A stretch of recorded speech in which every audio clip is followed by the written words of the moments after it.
Ma première question portera sur votre carrière. Comment on devient footballeur à l'OGC Nice? Comment on devient un footballeur à l'OGC Nice? Déjà, comment on devient footballeur?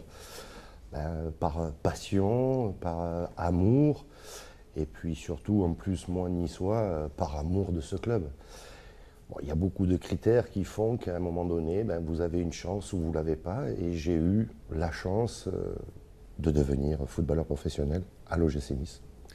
Avez-vous intégré les centres de formation? Est-ce que vous avez fait toutes les étapes intermédiaires, c'est-à-dire en cadet ou le centre de formation pour devenir footballeur professionnel? Mais écoutez, moi je suis, on va dire c'est peut-être un bien grand mot, mais je suis un exemple. Je suis niçois. J'ai commencé à l'OGC Nice à l'âge de 5 ans et j'y ai fini à l'âge de 33 ans. Donc j'ai fait les petites catégories, le centre de formation, la troisième division et l'équipe première. Vous appartenez à quelle génération? Moi j'ai appartenu à la génération Daniel Bravo, Jean-Philippe Rohr, Roger Ricor. Voilà. Donc c'est la génération des années 80, c'est la génération des René C'est Marsiglia? René Marsiglia, c'est les, on va dire, 90 à 98. Donc vous faites partie d'une génération qui ont connu les hauts et les bas de l'OGC Nice. Les hauts dans le sens où vous avez connu la montée, je suppose. C'était plus des bas que des hauts. Il n'y avait pas de stabilité. On pouvait faire 2 ans en Ligue 1 et se retrouver 3 ans en Ligue 2.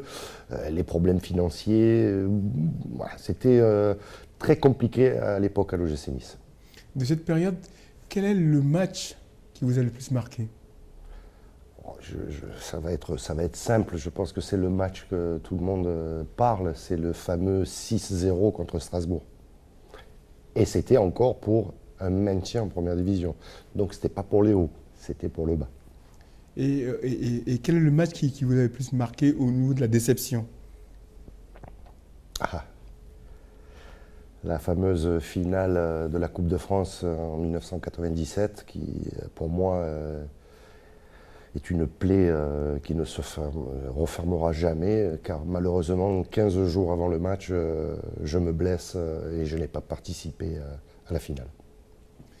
Après, après cette fameuse finale perdue, Non, comment non, gagné.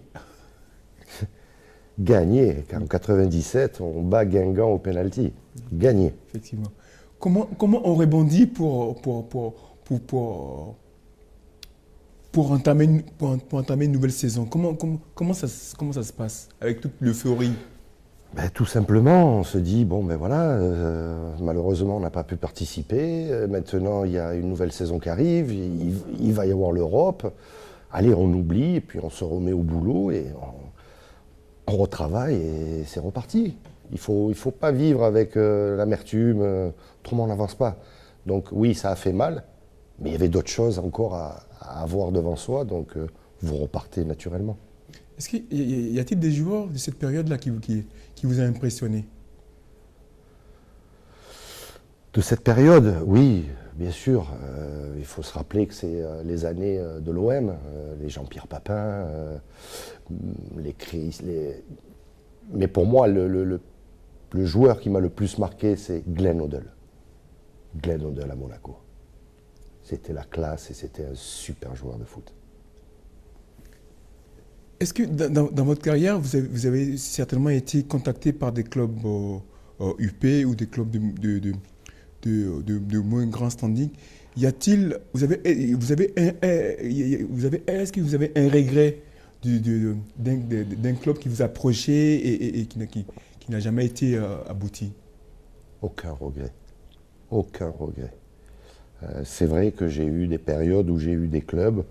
J'ai eu, quand la première fois Roland Courbis prend Bordeaux, il me contacte. Quand une époque Francis Borrelli m'appelle pour le PSG, c'était 2 ou 3 jours avant le fameux match contre Strasbourg. On ne savait pas si on allait se maintenir ou pas. J'ai refusé. Non, je n'ai aucun regret. Je suis Je suis niçois. Je suis enfant d'un quartier de Nice et j'ai fait toute ma carrière à l'OGC Nice. Et j'ai eu la chance de faire footballeur professionnel. Je ne peux pas avoir de regrets, aucun regret.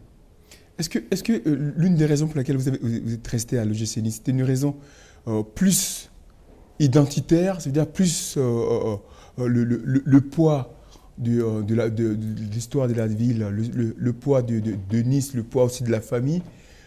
Est-ce que je peux dire que vous avez préféré rester à Nice pour le confort familial? Tout à fait. Plutôt que de tenter une expérience dans un nouveau contexte, dans un nouveau club? Tout à fait. C'est vrai qu'à Paris ou à Bordeaux, j'aurais pu peut-être gagner beaucoup plus d'argent. Mais je suis niçois. Et je voulais que ce club devienne ce qu'il est en train de devenir. Donc j'ai mis de côté les aspects financiers et je voulais mettre ma petite pierre. Je pense que peut-être j'y suis arrivé. Mais voilà, je suis niçois. Je n'ai qu'un club. Je n'ai qu'une couleur. C'est le rouge et noir. C'est comme ça. De cette période, le vague souvenir que j'ai de vous, c'est l'un des joueurs qui avait quand même potentiellement une chance de jouer en équipe de France. Est-ce que ça fait partie des choses que vous regrettez aujourd'hui, l'équipe de France? Parce que vous étiez quand même au port de l'équipe de France. Peut-être, mais non. Si je n'ai pas été approché ou sélectionné en équipe de France, c'est qu'il y avait meilleur que moi. Donc non, j'ai fait ce que j'avais à faire et je l'ai fait pour ma ville, je l'ai fait pour ce club. Alors oui, peut-être que... Mais non, franchement non. Aujourd'hui, quand vous voyez l'Alliance Riviera et le souvenir que vous avez du Stade du Ré, que ressentez-vous? Je ressens que le club, comme je vous disais, a changé. Il a pris un standing et le Ré avait ses valeurs et l'Alliance est en train de créer son histoire. Et c'est normal. C'est normal que chaque club grandit et l'OGC Nice est en train de grandir. Et donc, il a ce merveilleux stade qui, malheureusement, n'est pas souvent plein. Mais ça va venir. Ça va venir. Il est tout nouveau. Ça va venir. Et il est en train de se créer une belle histoire. Je ne me fais pas de soucis. Vous faites partie des joueurs qui appartiennent à l'association des anciens joueurs. Que représente cette identité, que représente cette association pour vous? Cette association nous permet de nous retrouver, permet de pouvoir œuvrer pour des œuvres caritatives, de ne pas se perdre, parce que football, c'est éphémère. Vous êtes là, vous partez dans un autre club et vice-versa.